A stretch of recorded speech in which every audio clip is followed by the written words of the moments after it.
Cet échange que j'avais eu avec un de mes oncles, parce qu'il était en train de me voir dessiner et il m'avait dit qu'est-ce que tu veux faire plus tard? Je lui ai répondu je veux être heureux.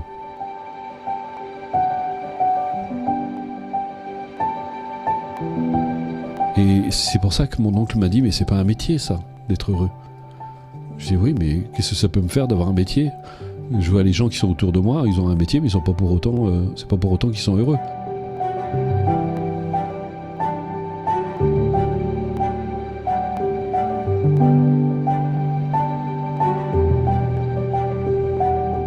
J'en ai fait le titre de mon tout dernier livre qui disait vous ne pouvez désirer une chose et cultiver son contraire. On ne peut pas aspirer d'un côté au bonheur et cultiver tout ce qui va finalement à l'encontre du bonheur. Mais qu'est-ce qui crée finalement ce bonheur? La meilleure façon, et d'ailleurs il n'y en a pas d'autre, la meilleure façon de contribuer au bonheur des autres, c'est de réaliser son propre bonheur. Parce que je ne cesserai jamais de le répéter, et c'est vrai, qui est mieux qu'une personne heureuse peut apporter du bonheur autour d'elle.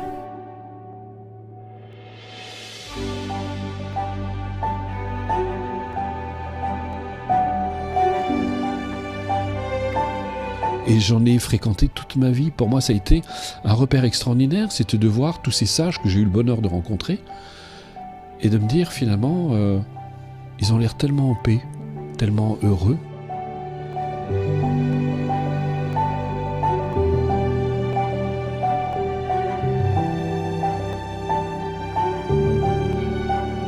Et c'est ce lien privilégié, c'est ce qui a permis de vivre tout ce que j'ai vécu avec Shimon Rinpoche et d'être ce que je suis aujourd'hui.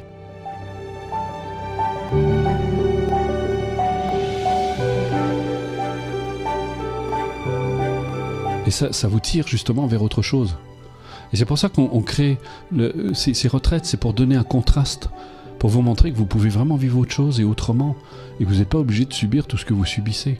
Vous apprenez à vous respecter, à vous aimer, à prendre soin de vous, et en prenant soin de vous, vous apprenez à prendre soin des autres. Et donc tout le monde, justement, a le pouvoir de créer le bonheur.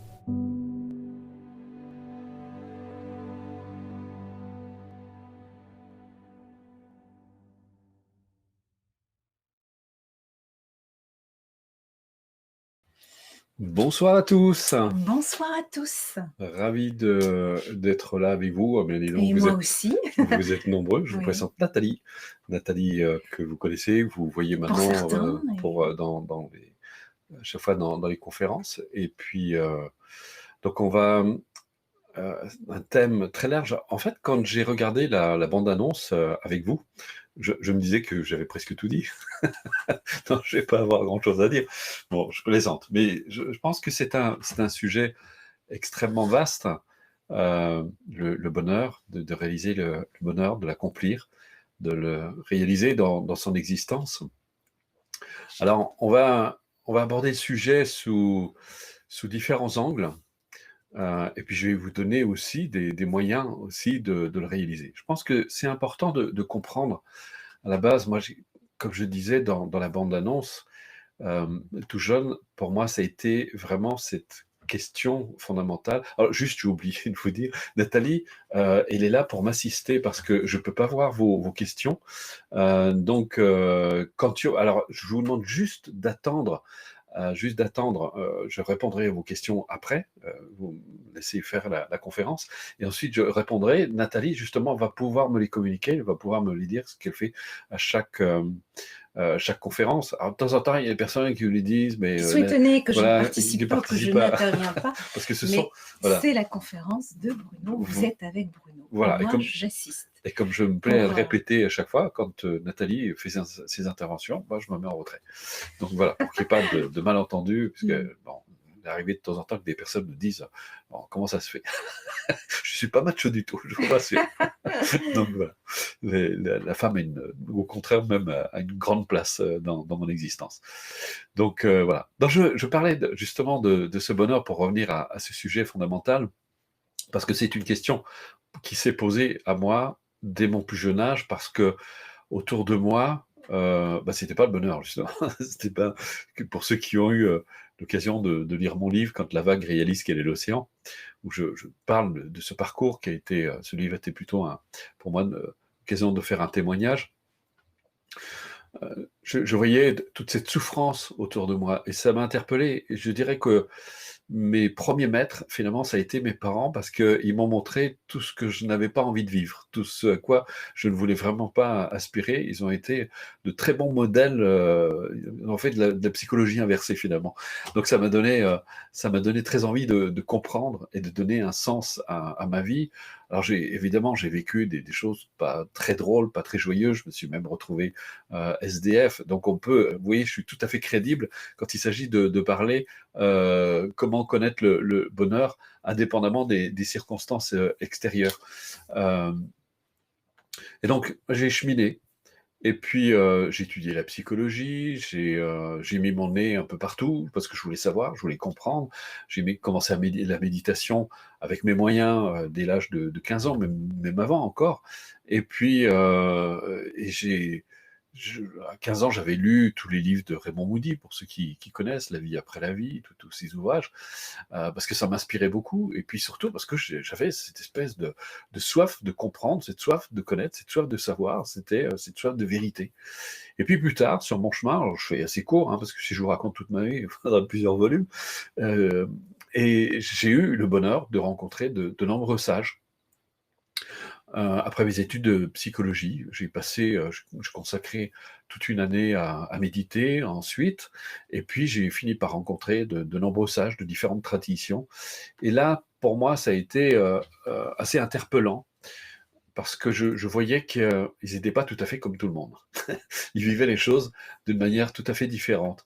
Il y avait une très grande sérénité chez eux, beaucoup d'humour. Et puis souvent, on a une image du sage, quelqu'un d'assez austère ou voilà, tranquille. Mais en fait, moi, tous les sages que j'ai rencontrés, ce sont des gens extraordinairement riants. Ils sont hilares. D'ailleurs, vous avez un bon modèle quand vous voyez Dalai Lama, il est tout le temps en train de se bidonner. Donc, on a une idée complètement fausse des sages, surtout dans une culture, on a des idées un peu fantoches comme ça. Et moi, j'ai passé du temps avec eux, ça a été un régal, ça a été un délice. Parce que là, c'est pareil, on a une idée de la sagesse complètement erronée, et parfois ça nous fait peur parce qu'on a l'impression qu'on va devoir renoncer, que c'est tout l'inverse, c'est au contraire, on apprend vraiment à savourer, à vivre les choses, à les vivre pleinement, et justement ça réduit considérablement les besoins, parce que plus vous êtes heureux, moins vous avez de besoins, en fait, et moins vous êtes heureux, plus vous avez besoin, parce que vous avez besoin de remplir, parce que vous compensez, vous comblez en fait de nombreux manques. Et donc, ça a été une révélation, surtout que j'ai fréquenté, j'ai côtoyé Shimenaz Rinpoché pendant 15 ans, qui est un sage qui incarnait vraiment on l'appelait la force immobile, c'était pour dire quel personnage il était. C'était une source pour moi d'inspiration absolument fantastique. Et puis, ma vie était tout un parcours, parfois chaotique, pas toujours facile, même pendant la période de la méditation. Faut pas croire que les gens pensent qu'ils vont s'asseoir, vont méditer, et puis ça y est, leur vie va se transformer. Ben non, c'est pas aussi simple que ça, parce que justement, on porte tellement de choses en nous, et que toutes ces vues fausses, tout ce qu'on a semé et qu'on récolte aujourd'hui, etc., ça se défait pas comme ça. Donc les gens aujourd'hui, ils veulent des trucs pour se débarrasser de leurs difficultés, mais ça marche pas comme ça. Et donc voilà. Et aujourd'hui, je peux dire que j'ai une vie très heureuse, très accomplie, et je sais justement que c'est le fruit de toute cette pratique. Comme me disait souvent Shimen Rinpoche quand j'allais le voir et que j'avais une difficulté ou un problème, il me disait pratique. Donnez pas de réponse, comme quand on va voir les psys, vous savez, moi je suis allé voir des psys, mais bon, on essaie de démêler tout ça, etc. Lui, non, il me répondait pratique. Et au début, bon, ça m'agaçait un petit peu, jusqu'à ce que je comprenne qu'il avait raison, en fait, comme dit cette citation, les questions viennent du bruit, les réponses viennent du silence. Donc quand vous faites la paix, les réponses, elles viennent. Mais il faut arriver à faire la paix. Tout est là. Alors, maintenant, on parle de bonheur. C'est le sujet de ce soir. Eh bien, la première chose, il y a une étape qui est fondamentale. C'est la première étape à franchir. C'est d'abord de commencer à admettre que le bonheur ne peut pas venir de l'extérieur. C'est un dupe. C'est un dupe. Moi aussi, j'ai des prisonniers de ce dupe, parce que je pensais que en réalisant telle ou telle chose à l'extérieur, en rencontrant telle personne, etc., j'allais finir par trouver le bonheur. Et ça n'arrive jamais, ou très exceptionnellement, un peu comme au loto. C'est aussi rare que lorsque vous gagnez au loto. Et en plus, ceux qui gagnent au loto, 80% des gens qui gagnent au loto perdent quasiment tout dans l'année. Donc c'est dire le rapport à l'argent, le rapport au monde, etc., est quelque chose d'extraordinaire. Et il y a une sage d'ailleurs qui disait toujours, c'est toujours une histoire. Il y a toujours une histoire. Et on a toujours une histoire avec le monde extérieur. On a toujours une histoire. On a une histoire avec les femmes, on a une histoire avec les hommes, on a une histoire avec l'enfance, on a une histoire avec les parents, on a une histoire avec l'argent, on a une histoire avec la hiérarchie, on a des histoires avec tout le monde. Et ces histoires, elles sont en nous, elles ne sont pas à l'extérieur. Et en fait, ce qu'on vit à l'extérieur, c'est juste la projection de notre rapport au monde. Alors c'est difficile à admettre parce qu'on a cette tendance, et moi je l'ai fait aussi, on a cette tendance à accuser les autres. C'est de sa faute si je ne suis pas heureux, c'est de la faute à mon éducation, c'est de la faute à mes parents, c'est de la faute au gouvernement, c'est de la faute à pas de chance, c'est de la faute à mes hormones, c'est de la faute, voilà, je suis misérable, j'ai pas de chance, etc. Et là, on est en train, en fait, sans nous en rendre compte, on est en train de faire exister justement notre malheur, notre souffrance. Parce que tant qu'on attribue les causes de notre souffrance ou les causes de notre bonheur aux conditions extérieures, on ne se donne aucune chance, justement, de transformer notre vie. Alors vous allez me dire, oui, mais moi je me suis fait agresser. Ben, moi aussi, je me suis fait agresser. J'ai été laissé pour mort dans un fossé battu par 5 jeunes, mais ça ne m'empêche pas d'être heureux aujourd'hui. Et je pourrais me servir, effectivement, et il y a beaucoup de gens comme ça qui se servent de leur passé pour justement s'entretenir dans le malheur. C'est très facile, effectivement, et on devient victime comme ça. Et on peut rester victime toute sa vie. Et il y a d'ailleurs un auteur, je ne sais plus le nom, qui avait écrit un livre qui s'appelle Victime des autres, victime de soi, ou je ne sais plus, un titre, quelque chose comme ça. Quelqu'un va sûrement me mettre ça dans le chat. Et en fait, on est surtout victime de nous-mêmes. On est surtout victime de notre histoire qu'on n'arrête pas de perpétrer, de faire exister, d'entretenir, de nourrir, malgré nous, sans même nous en rendre compte. Et c'est toute la part, bon, là, heureusement, il y a toute la psychologie moderne qui nous a apporté ça, qui nous montre à quel point on est très, très, très peu conscient de nous-mêmes. C'était Kimby qui disait « Votre vie n'est rien d'autre que le reflet de vos propres pensées. Le problème, c'est que vous êtes si peu conscient de vos pensées que vous ne vous rendez pas compte que finalement, votre histoire à l'extérieur, elle est juste le reflet de vos pensées. » Et ça, c'est la chose la plus difficile au départ. C'est ce que disait Dhiravamsa, un sage tibétain, thaïlandais, qui disait le plus difficile à réaliser dans ce genre de réalisation, c'est l'honnêteté envers soi-même. C'est d'être honnête envers soi, de regarder vraiment en soi-même et de se rendre compte, effectivement, quand vous commencez à regarder dans votre... Donc, la première chose à faire, c'est de devenir responsable de sa vie. De maintenant, je prends ma vie en main. Je cesse que les circonstances, l'extérieur, les autres décident de mon bonheur. Ça ne veut pas dire qu'ils le décident. Les autres, les circonstances extérieures, elles sont parfaitement conformes à notre histoire. Elles entrent en résonance parfaite avec notre histoire. Elles sont cohérentes avec notre histoire. La personne, regardez, vous prenez un exemple. Une personne qui manque d'estime d'elle-même, qu'est-ce qui va se passer ? Eh bien, elle va finalement rencontrer des gens qui vont nourrir cette mauvaise estime d'elle-même. Parce que, quelque part, dans son inconscient, elle a une tellement piètre image d'elle-même que, quelque part, elle va rencontrer forcément des personnes qui vont aller dans le sens de cette mauvaise image d'elle-même. Alors, je vais raconter une histoire que je raconte souvent dans les conférences. C'est une histoire vraie. J'avais une amie comme ça qui était venue me voir et qui se plaignait parce qu'elle ne recevait pas ce qu'elle voulait. C'est-à-dire qu'elle briquait un poste de responsabilité. Elle était psychologue. Et puis, elle travaillait dans un institut. Et ça faisait des mois, elle avait demandé ce poste de responsabilité et puis elle ne l'obtenait pas. Et puis elle vient me voir, elle me dit ouais, je comprends pas, ils me donnent pas ce poste de responsabilité, ils me font pas confiance. Elle me dit je lui réponds bah oui, c'est normal qu'ils te donnent pas ce poste. Et puis bon, elle s'est un peu fâchée sur le moment, mais elle me dit attends, je comprends pas, t'es avec eux ou quoi? Je lui dis mais non, je dis ils agissent conformément au regard que tu portes sur toi-même. Je dis tu te fais pas suffisamment confiance et quelque part ils le sentent. Et si tu n'as pas confiance, c'est comme si tu brandissais une pancarte au-dessus de ta tête et tu disais « Surtout, ne me faites pas confiance parce que moi, je suis la première personne à ne pas m'accorder cette confiance. » Et il y a tout ce jeu inconscient qui va faire que les personnes qui sont en face vont être parfaitement cohérentes avec le regard qu'on porte sur nous-mêmes. Et j'ai vu dans son regard, il s'est passé quelque chose, parce qu'il y a eu un moment assez lumineux, et là, elle a commencé à se dire, mais ouais, j'y suis peut-être pour quelque chose, finalement, dans ce qui m'arrive. Et c'est là où tout a changé. Et c'est rigolo, parce que quelques mois plus tard, elle me téléphone, et écoute, Bruno, ça y est, j'ai eu mon poste, ils me l'ont accordé. Voilà, parce qu'entre-temps, elle a fini par se faire confiance, et quelque part, il y a un phénomène de résonance aussi qui va dans l'autre sens. Aussi. Dès que vous commencez à changer votre rapport avec l'autre, avec les autres, avec le monde, donc n'allez pas chercher à l'extérieur. C'est Bouddha qui avait parfaitement dit, je trouve que c'est une phrase qui est merveilleuse, où il dit chercher le bonheur en soi-même est difficile, mais le chercher à l'extérieur est tout bonnement impossible. Parce que, justement, ce monde extérieur que vous croyez voir, finalement, dans toutes les traditions, on parle de la Maya, de l'illusion, c'est une illusion dans le sens où, en fait, c'est lié à la perception que nous avons du monde, à la vue que nous avons des choses. Et on projette sur les autres. Alors au début, vous avez l'impression que tout ça est réel, que ça a une consistance quelque part, que l'autre, il est bien comme ça. Mais oui, c'est vrai, il est bien comme ça.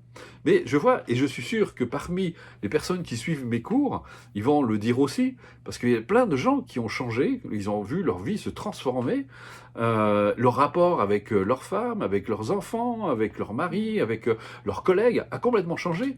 Mais ils ont l'impression que c'est les autres qui ont changé, mais en fait non, ils n'ont pas changé, c'est eux qui ont changé. Parce que quand vous vous débarrassez justement de toutes ces tendances, de toutes ces vues qui sont fausses finalement, eh bien l'autre, il est obligé d'agir d'une manière totalement différente. C'est l'histoire du bourreau et de la victime. Si vous n'êtes plus victime, il n'y a plus de bourreau. Le bourreau ne peut plus agir, comme je dis souvent, le bourreau il est au chômage, c'est fini. Donc, et plus vous allez nourrir. Alors, comment ça se passe exactement? Comment ça marche, ça? D'abord, la première chose, c'est de se rendre compte, c'est d'avoir, une fois que vous avez franchi ce cap de l'honnêteté, du sens de responsabilité, vous dites, voilà, ok, je suis responsable de ce qui m'arrive, je peux y faire quelque chose. Alors, je sais que, je reviens sur ça parce qu'il va y avoir des tollés, des gens qui ne peuvent pas accepter, ils se disent, oui, non, mais attends, il y a des gens qui se font violer, qui se font taper dessus, qui se font agresser, comment est-ce qu'ils peuvent être responsables de ce qui leur arrive? Il ne faut pas confondre, parce que souvent, le problème dans les cultures, c'est qu'on confond culpabilité et responsabilité. Responsabilité, ça veut dire que je peux y faire quelque chose. Je veux dire, c'est pas de ma faute, c'est pas la question. Si l'autre il me tape dessus, c'est pas de ma faute, c'est pas la question. Mais si je change quelque chose en moi, ça ne m'arrivera plus.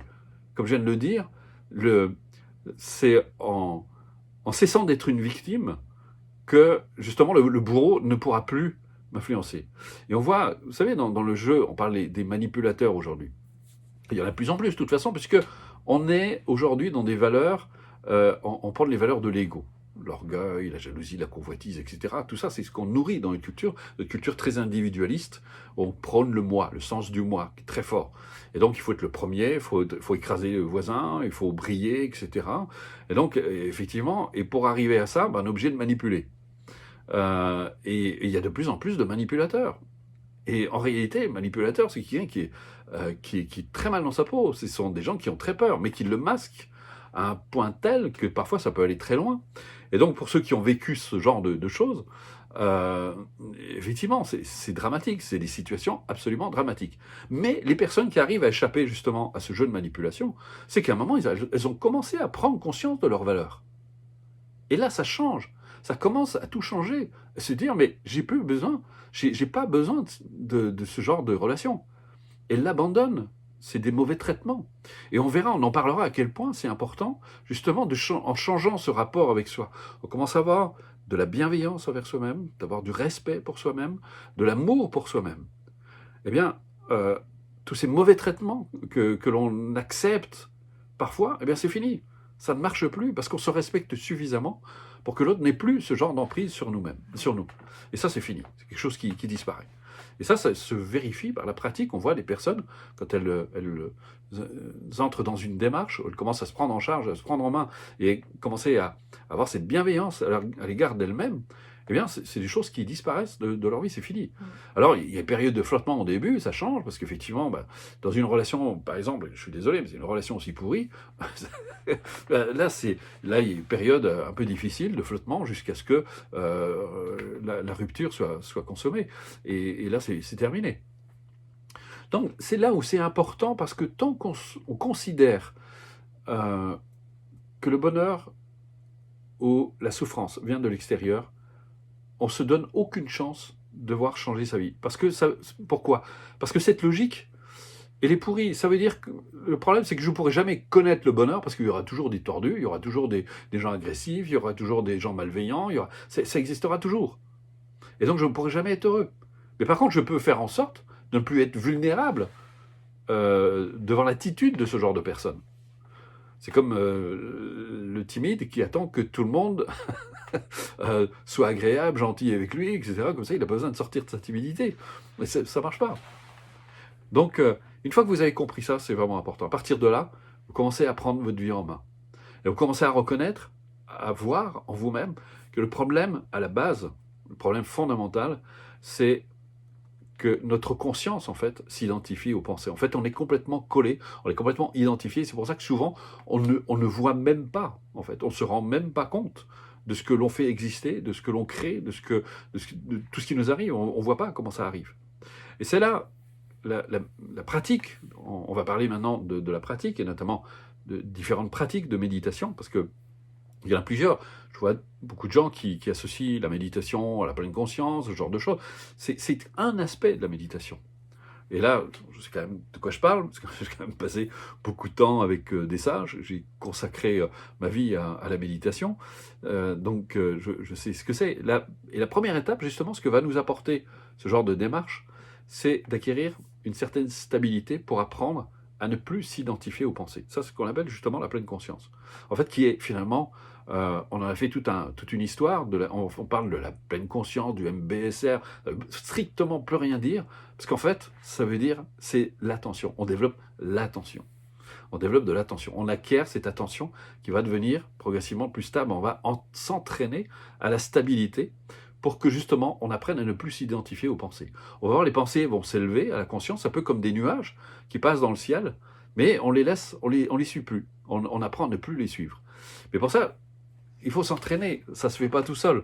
Ça va pas venir comme ça du jour au lendemain, ou juste parce que je vois aujourd'hui des gens qui se mettent des sons sur les oreilles, sous un casque, avec des musiques un peu spéciales, etc. Et ils pensent qu'ils méditent de cette manière. Le problème, c'est que ça va pas éveiller l'attention. Ça va vous mettre dans un état particulier, vous allez vous sentir détendu, ça va vous faire du bien. Mais comme disait Dalai Lama, si vous voulez juste vous détendre, prenez un verre d'alcool, ça fera l'affaire. Et l'attention, c'est autre chose. Ça vous permet de ne plus vous identifier aux pensées. Et c'est là où il y a vraiment beaucoup d'erreurs aujourd'hui. Les gens confondent tout. J'ai même vu des termes comme hypno-méditation. On voit des choses assez absurdes aujourd'hui où les gens n'ont strictement rien compris au sens de la méditation. C'est ridicule. Et donc on va voir, il y a trois grands aspects de la méditation, parce que la méditation, c'est un entraînement de l'esprit. Vous avez des fonctions, vous avez des capacités que vous pouvez développer, que vous pouvez entretenir, que vous pouvez éveiller aussi, que vous pouvez libérer. Tout ça, c'est en vous, et grâce justement à la pratique de la méditation. Donc le premier aspect, c'est de développer, d'éveiller l'attention. L'entraîner. En fait, c'est entraîner, ça va permettre justement d'éveiller l'attention, ça va permettre de faire en sorte d'éveiller la conscience, qui fera en sorte de ne plus s'identifier aux pensées et aux émotions qui leur sont liées. Donc on se libère de ce que les bouddhistes appellent grasping, ce qu'on appelle la saisie du soi. On s'agrippe aux pensées. Et on fait corps avec les pensées. Et là, on les laisse s'élever, on ne les refoule pas. Parce que souvent les gens me disent, mais est-ce qu'on ne devient pas indifférent, est-ce qu'on ne les refoule pas? Non, pas du tout, au contraire. On devient beaucoup plus ouvert, on voit les choses s'élever à la conscience, et puis on apprend à les laisser passer sans les nourrir. Et qu'est-ce qui va se passer? C'est que justement, une pensée, si vous ne la retenez pas, si vous ne l'entretenez pas, si vous ne la nourrissez pas, elle va passer, elle ne reste pas dans le champ de conscience. Donc il se libère. Alors ne croyez pas, encore une fois, que ça va se faire comme ça. C'est à force de pratiquer, et c'est l'œuvre de toute une vie, c'est tous les jours, parce que nos tendances sont très fortes. Je vois des personnes qui, elles vont mieux, sentent mieux, puis d'un seul coup, elles se font reprendre par leur mental, puis elles sont reparties dans des trucs, puis ils viennent un an après, ouais, j'avais tout abandonné, j'ai tout arrêté, parce qu'ils croyaient que c'était fini. Votre esprit, il continue, hein, il produit tout le temps. Ensuite, vous avez l'aspect des antidotes. Les antidotes, ça, c'est indispensable. Vous avez toutes sortes justement d'émotions, de tendances. Notamment, il y a un antidote dont on a vraiment besoin dans une culture, c'est l'antidote à la culpabilité. Parce qu'on est une société de gens très coupables. C'est normal, on hérite d'une éducation Ouais. judéo-chrétienne, le bien, le mal, t'es mauvais, t'as mal fait, etc. Donc on est complètement... Le sens du devoir. voilà, le aussi. sens du devoir, Mm. c'est vraiment des choses épouvantables. Et ça vous empêche justement de tirer bénéfice de vos expériences. Parce que même si vous êtes planté, toutes les situations que vous vivez, elles peuvent être une source d'enrichissement, d'apprentissage. Mais si vous jugez en bien et en mal, comment vous pouvez tirer leçon de ce que vous vivez? C'est impossible.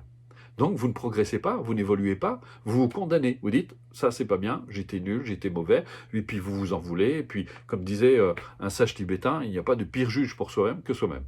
Donc vous condamnez vous-même finalement à l'enfer. En fait, l'enfer, il est en vous, il n'est pas à l'extérieur.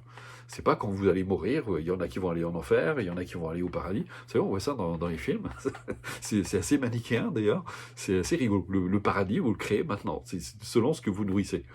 Et donc, on voit, il y a des antidotes, justement, pour arriver à se défaire, des antidotes à la jalousie, des antidotes à toutes les émotions négatives, parce qu'on peut aussi les adoucir, et ça va nous aider, justement, à trouver un peu plus de paix. Donc ça, on en parlera, parce qu'il y a trois, justement, dans la méthode, nous, qu'on propose, enfin, moi, que je propose, il y a trois degrés distincts. Le premier degré, c'est vraiment l'éveil de l'attention. On entraîne vraiment l'attention à gagner en stabilité. Et l'effet au niveau des émotions est assez spectaculaire, parce qu'on voit assez rapidement, il y a une pacification des émotions qui apporte vraiment de la paix. Ensuite, le deuxième degré, c'est justement tous ces antidotes, justement, qui vont nous aider. Et puis, il y a aussi des choses dont on a besoin, comme la confiance en soi. Ça, c'est vraiment indispensable. Il y a un exercice qui est complètement consacré à ça, justement, pour renforcer cette confiance, pour acquérir, parce qu'elle est nécessaire, ne serait-ce que déjà pour même s'affronter soi-même, être capable de regarder en face ses travers, des fois des choses pas très agréables, pas très joyeuses, pas très rigolotes, qu'on va être amené à voir sur nous-mêmes et qui ne sont pas forcément très positifs. Et puis, on aide aussi, il y a des pratiques aussi pour le corps, il y a toutes sortes de pratiques comme ça qui sont très utiles. Et, troisième volet de la méditation, qui est fondamental, d'ailleurs j'ai dit dans une citation un jour,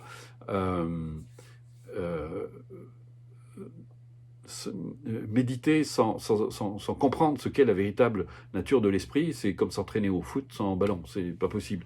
Et le troisième volet, justement, c'est la réalisation de sa véritable nature. Qui sommes-nous fondamentalement? Ça, c'est une question qui est très importante. Et même, je dirais, ce qui est très important aussi, c'est de reconnaître la nature réelle de ses pensées. Parce que comment je vois de gens qui méditent et qui finalement se laissent complètement singer par leurs pensées parce qu'elles leur donnent une réalité qu'elles n'ont intrinsèquement pas. Et j'entends tellement, et ça c'est un sujet qui a besoin d'être remis en question, parce qu'on dit que les pensées ont un pouvoir. Oui et non. En fait, les pensées, elles n'ont que le pouvoir que vous leur donnez. Parce qu'en fait, une pensée, dès que vous cessez d'y adhérer, c'est fini, elle n'a plus de pouvoir, c'est terminé. C'est un peu comme quelqu'un, justement, on prend la personne qui manipule, vous avez quelqu'un qui essaie de vous manipuler, mais si vous avez assez conscience de votre valeur, de ce qui vous êtes, ça ne marche pas, il peut pas. Il n'aura pas d'emprise sur vous. Les pensées, c'est pareil. En fait, souvent, on est manipulé. Je me souviens d'ailleurs une personne qui était venue me voir quand j'avais encore mon cabinet et qui me dit comme ça, est-ce que vous voudriez bien m'hypnotiser? Je dis, pourquoi vous voulez que je vous hypnotise? Vous êtes déjà hypnotisé par vos pensées. Et les gens vont chercher des trucs, c'est un peu curieux. Mais ça, c'est vraiment, on essaie de trouver des trucs comme ça pour se dire, bon voilà, on se débarrasse très vite d'une difficulté, d'un problème, mais ça marche pas comme ça. Une fois que vous avez compris aussi, justement, que la nature du phénomène, c'est que tout ce que vous vivez ici et maintenant est l'aboutissement d'un grand nombre de causes et de conditions, une fois que vous avez compris ça, c'est qu'à partir de là, c'est que si vous voulez connaître le bonheur, eh bien, il faut réunir, cultiver les causes du bonheur et annihiler progressivement les causes de la souffrance qui viennent justement de votre propre esprit, justement toutes ces tendances négatives. Alors maintenant, comment je fais? Qu'est-ce qui va faire que je vais être plus heureux? Eh bien, je vais vous poser une simple question. Qu'est-ce que vous ressentez quand vous êtes plein de colère, quand vous êtes plein de jalousie, quand vous êtes plein d'orgueil, est-ce que vous êtes heureux? Vous allez me dire forcément non. Voilà, vous êtes malhonnête. Et là, je peux rien pour vous. Mais je n'ai jamais connu quelqu'un qui était plein de colère, plein d'angoisse, plein de peur, plein de jalousie, être heureux. Donc c'est bien, à ce moment-là, vous ne connaissez pas le bonheur. Par contre, et j'espère que ça vous est déjà arrivé, de souhaiter du bonheur à quelqu'un, de penser à quelqu'un et vraiment de l'aimer, vraiment d'avoir ce sentiment, ou même cet état d'amour, parce qu'il faut bien faire la distinction entre l'amour affectif, l'amour attachement, et l'amour inconditionnel qui est encore autre chose. Quand vous êtes capable d'aimer, mais sans attente, sans désir, sans essayer d'obtenir quelque chose de la personne, vous êtes vraiment capable de lui souhaiter, vraiment du plus profond de votre cœur, lui souhaiter d'être heureux ou d'être heureuse, mais qu'est-ce que vous ressentez à ce moment-là? Vous vous sentez heureux. Et en fait, et c'est ça le secret, en fait, finalement. Alors, comme vous le savez peut-être, j'anime les méditations collectives. Et dimanche dernier, j'ai donné une image, je pense que ça pourrait beaucoup vous aider. Imaginez que votre négativité, c'est comme une substance toxique, liquide, qui est au fond d'un fût. Et tous les jours, vous allez mettre de l'eau, un petit peu d'eau. Une goutte, plus une goutte, plus une goutte, plus une goutte, plus une goutte, plus une goutte. Et cette eau, en fait, imaginons, c'est l'amour. C'est l'amour, c'est la compassion, c'est toutes vos qualités positives, c'est tout ce qui est positif en vous. Et vous le nourrissez. Qu'est-ce qui va se passer? La négativité, elle va être toujours là, mais sauf qu'elle va être diluée. Alors au début, comme c'est très concentré, c'est toxique, mais plus ça va être dilué, moins ce sera toxique.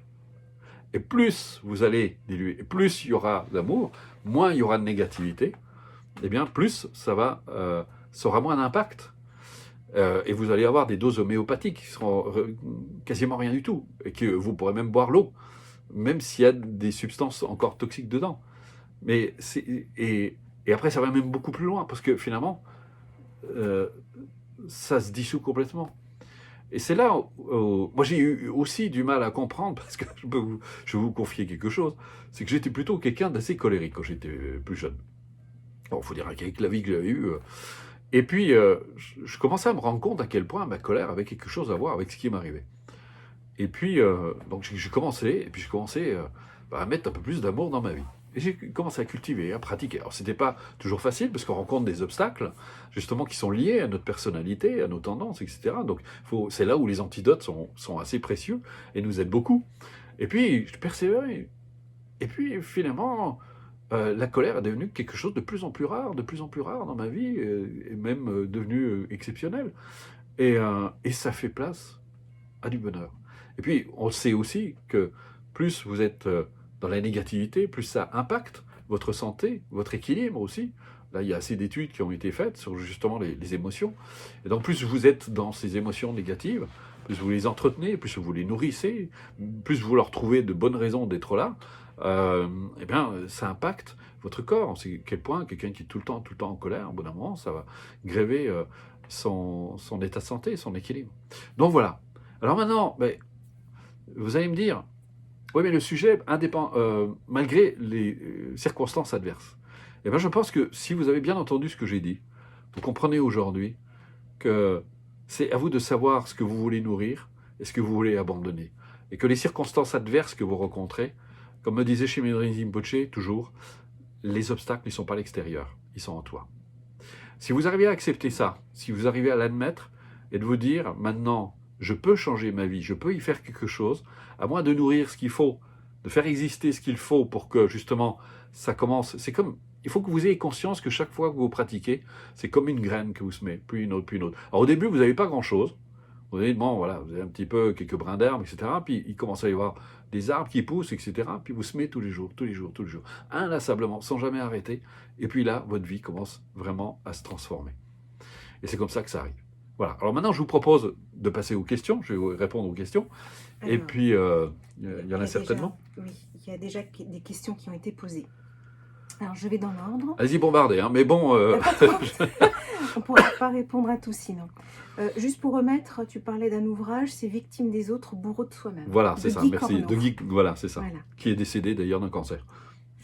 Première question de Lydie. La définition du bonheur n'est-elle pas différente chez chacun? Mais non, c'est là où il y a une erreur fondamentale. Il y a ce qu'on appelle justement un bonheur relatif. Le bonheur relatif, c'est-à-dire que je suis heureux si les circonstances se prêtent à mes désirs. C'est-à-dire si mon patron est gentil, si ma femme est agréable, si j'obtiens ce que je veux, etc. Ça, c'est un bonheur relatif. Mais par contre, tout ce qui touche justement à l'essence de l'être, c'est-à-dire que c'est plus une question de définition. Parce que si vous êtes dans la vie de définition, vous êtes dans le mental. Mais par contre, vous pouvez très concrètement, comme je viens de le dire, vous faites l'expérience et venez aux méditations collectives le dimanche, quand vous souhaitez vraiment, avec sincérité, avec ardeur, vous souhaitez du bonheur à quelqu'un, vous allez être rempli de bonheur vous-même. Dès que vous allez voir à quel point, quand vous donnez, vous recevez énormément. Et c'est quelque chose d'assez extraordinaire. Ça, c'est objectif. Parce que cet état est une réalité, est tout à fait objectif. Mais il faut, et c'est ce que j'explique, c'est que cet amour, cette compassion, maintenant il y a des études qui ont été faites de plus en plus. On sait que, contrairement à ce qu'on raconte, un enfant, il va avoir de la compassion naturellement dès son plus jeune âge. C'est toute l'éducation, etc., qui va faire qu'il va s'éloigner de sa source. On retrouve la compassion chez les animaux, même si vous allez me dire, ouais, mais un lion, il n'a pas de compassion pour la gazelle. Oui, mais il faut qu'il se nourrisse. Et lui, il ne le fait pas. Contrairement, je suis désolé pour les chasseurs, mais pour moi, aujourd'hui, on n'a plus besoin de chasser. Donc, quand on tue par plaisir, on appelle ça faire souffrir, c'est de la perversité. Je suis désolé, mais c'est pas autre chose. Hein. Moi, j'ai essayé de me trouver une autre définition ou alors, on va me raconter encore des belles histoires sur oui, mais il faut chasser pour avoir la régulation. Je suis désolé, mais avant que l'être humain, et ça, on l'a largement prouvé, la nature se régule toute seule. Hein. C'est nous qui avons foutu le bordel dans la nature. Hein. Je suis désolé, mais et si ça se régule mal aujourd'hui, c'est bien parce qu'on y est pour quelque chose. Mais ça, c'est un autre sujet. On ne va pas entrer dans ce débat. Je ne vais pas faire de politique ce soir. Mais là, il y a une réalité objective. C'est-à-dire que c'est quand on éveille ces qualités qui sont inhérentes à notre nature, eh bien, ça transforme notre vie. Et c'est ça qui est extraordinaire. Et c'est ce qui nous donne un pouvoir. Notre vrai pouvoir, il est là. On a le pouvoir d'éveiller ça en nous. Et ça se cultive tous les jours, tous les jours. Voilà. Alors, pardon. Ah bah si tu réponds aux questions... Oui, une personne demandait de nous conseiller sur un livre de méditation. Je lui répondais directement qu'il y a comment utiliser pleinement son potentiel, qui est vraiment... Ouais. Mais je vais vous donner des... on va vous faire même un petit cadeau à la fin. Alors, 2 personnes ont posé cette question, c'est assez important. Laurence et Sylvie. Laurence qui dit « Bonsoir, merci. En cas d'inceste-viol, comment on fait ?» Et Sylvie aussi, même question. Comment ne pas projeter la faute sur l'autre lorsqu'on a été victime d'inceste? Comment aimer ce bourreau? Est-ce possible? Alors, il ne faut pas... D'abord, la première chose, parce que j'ai eu justement, parmi les personnes qui venaient me voir, des femmes qui ont été violées, on a eu même qui sont venues dans les stages. De l'inceste aussi. Et de l'inceste aussi. Je pense que ça, c'est important. La première personne que vous devez aimer, c'est vous. Parce que vous avez souffert, vous avez d'une certaine façon, on va dire sur le plan relatif, vous avez été victime. Je suis désolé, mais c'est inacceptable ce que vous avez vécu, ce que vous avez souffert à ce moment-là. Et moi, j'ai été battu aussi, c'est des choses qui sont humainement pas acceptables. Mais ce qui est important, c'est vous maintenant, c'est de vous reconstruire. Et la première personne, avant de pouvoir pardonner, parce qu'il y a les étapes du pardon, etc., pour pouvoir vous libérer, parce que quand on dit qu'on pardonne, c'est pas excuser l'autre, c'est de se dire j'en ai assez de ma colère, de mes sentiments négatifs, en fait je renonce à mes sentiments négatifs, moi je veux trouver la paix. C'est ça en fait, hein. Il faut bien le comprendre. Le pardon, c'est pas... Parce que je vois, aujourd'hui, ça devient une technique. C'est absurde. La question est abordée. C'est un processus, le pardon. Et d'ailleurs, j'arrête pas de dire, surtout ne pardonnez pas si vous ne le pouvez pas. Ne le faites pas. Ne vous imposez pas ça parce que ce ne sera pas authentique, ce ne sera pas vrai. C'est qu'à un moment, il y a toute une évolution qui va se faire dans votre vie.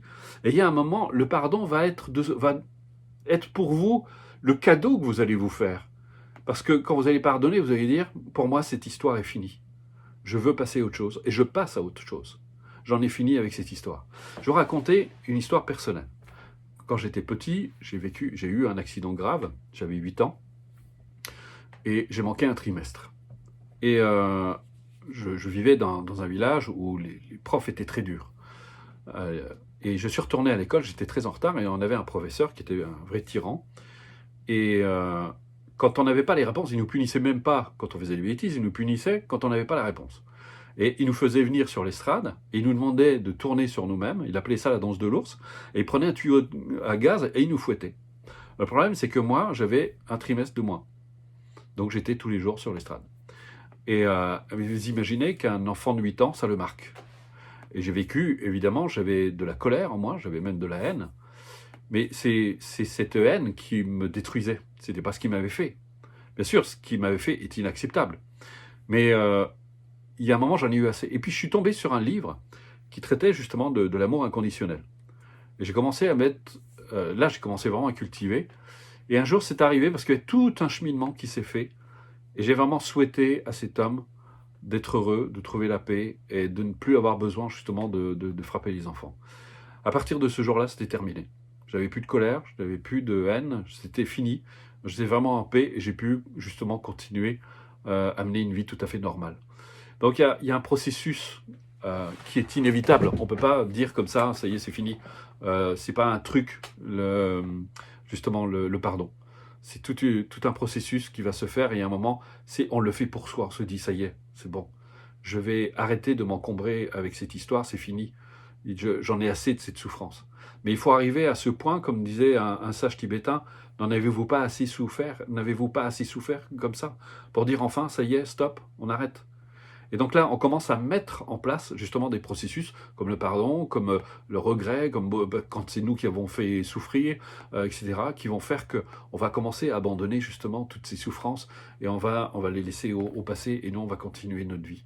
Ce qui est arrivé, on ne pourra pas l'effacer, on ne peut pas revenir, on peut pas le passé, c'est le passé, il est arrivé. Maintenant, comme disait Aldous Huxley, l'expérience, c'est pas ce qui nous arrive, c'est ce que l'on fait de ce qui nous arrive. Donc vous voyez, c'est vraiment un état d'esprit. En tout cas, merci d'avoir posé cette question. Je sais que c'est une question que beaucoup de gens peuvent se poser et elle est fondamentale. Et donc du coup, voilà, Dominique et puis Fortuna Charlie, je pense que la question du Oui. pardon a été abordée. Question de Cybertacha. Comment faire lorsqu'on est son propre bourreau, qu'on est conscient de tout, mais que l'on ne parvient pas à changer nos scénarios répétitifs? C'est parce que, en fait, vous essayez de vous en débarrasser en luttant contre. Vous dites, je veux plus ça, hein, je veux que ça s'arrête. Et ça marche pas, en fait. Ce genre de truc, c'est comme on dit quand un jour on avait demandé à Mère Teresa de venir militer contre la guerre. Elle a dit non.